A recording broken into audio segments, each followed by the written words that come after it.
What is going on, yo? What is going on?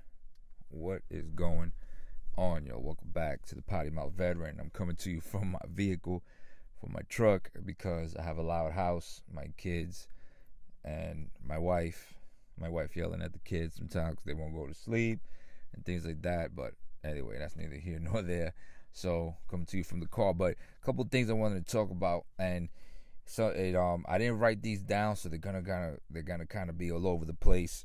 But this is from spending the weekend with my cousin who just retired from the Marines, and he was bringing up, he made me think of a couple good talking points. He's once you join and you do, your years and you come out, then you're considered a veteran, and he's been deployed and all that stuff. Been through the same thing. He's retired now, and we were talking about a couple of things. He was talking about my stepson that's in the military now, who's in the Army, and he's up in Virginia. And a couple of things he said. One of the things, because my son was looking to buy a house and things like that, and he was telling him, hey, don't buy your house yet. Just figure out your career, get your money straight. One of the things he told him, and one of the things that I wish somebody had told me when I was a young soldier, is that to use that TSP. Now, the TSP is the Thrift Savings Plan, which is like a 401k for the military, which is really good. I don't remember the amount of interest that you get, or the return that you get on it, how they match it, but it's actually one of the better ones out in society, is that TSP program. Wish I would have left my money in there, because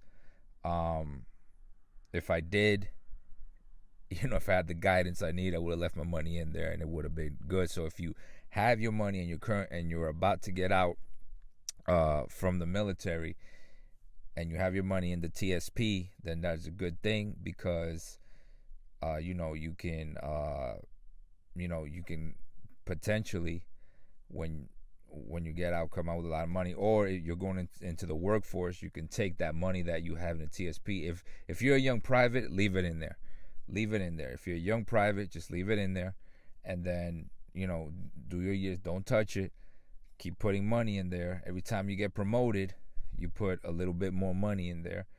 Just keep living below your means and put money in there, and when you get out, you're gonna have a lot of money. You're gonna have a good chunk of change that you could roll over into a 401k, so that you can have money, or or do whatever you need to do when you get out. Maybe it's a down payment for a house. I would say leave it in there until you actually really retire, until you get out. Until you retire when you're older. This way you have a good nest egg. That's one of the benefits that we have being in the military. Is that thrift savings plan, which is really good. Also, let's talk about something else. Remember, I did my last podcast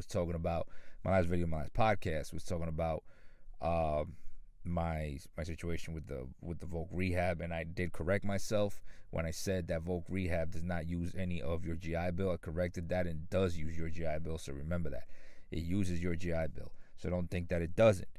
I went ahead and I applied for the GI Bill. I applied for VetTech. Now I got denied for both.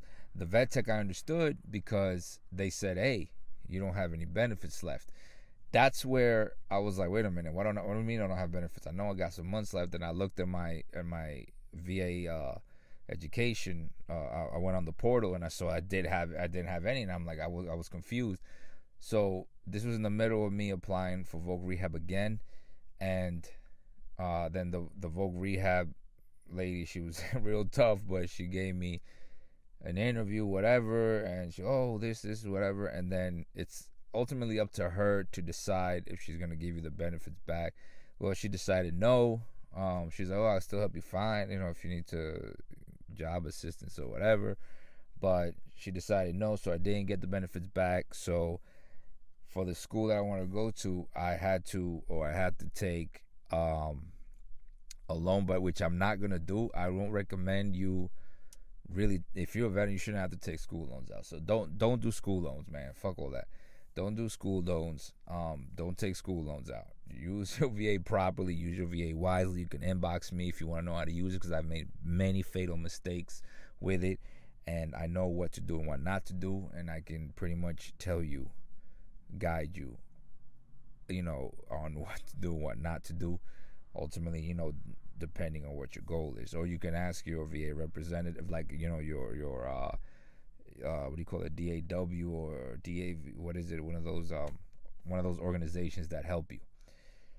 But don't take a loan out. And I got this, the guy that's helping me, retired Marine, really good guy. We're friends now, really good guy. I enjoy talking to him. He enjoys talking to me. He's like, man, well, we got this loan thing. I'll send it to you. See the numbers. I saw it and I was like, damn, my wife's about to go to school. She's taking loans out and me going to school at the same time. That's too much debt.